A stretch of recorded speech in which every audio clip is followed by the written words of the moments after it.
ఈరోజు చామదుంపల curry prepare చేద్దాం. నేను ఈ కర్రీ అత్తయ్య నాకు వంటలు వచ్చు.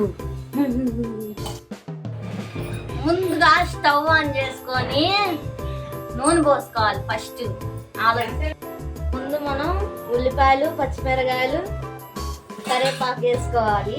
కరివేపాకు వేసుకోవాలి, వేపుకోకుండా వేయద్దు ఏదైనా కానీ. ఇది జీలకర్ర అంటారు గాయస్.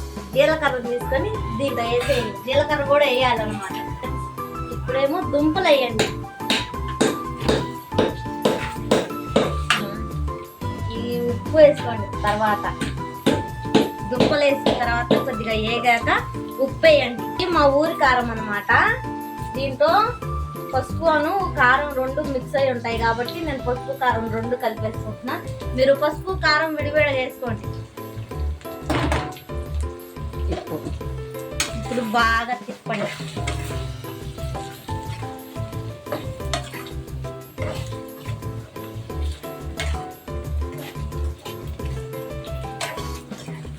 దీంట్లో బాగా నీళ్ళు పోసుకోండి. ఒక గ్లాస్ కొంచెం గ్లాస్ కాదు, చింతపండు రసం పోసుకోవాలి.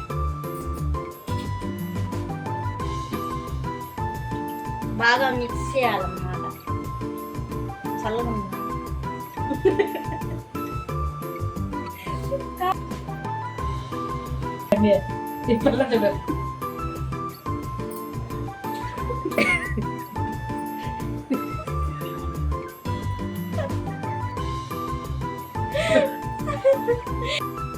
ఇదిగోండి కొత్తిమీర నేను కడిపాను. మీరు కూడా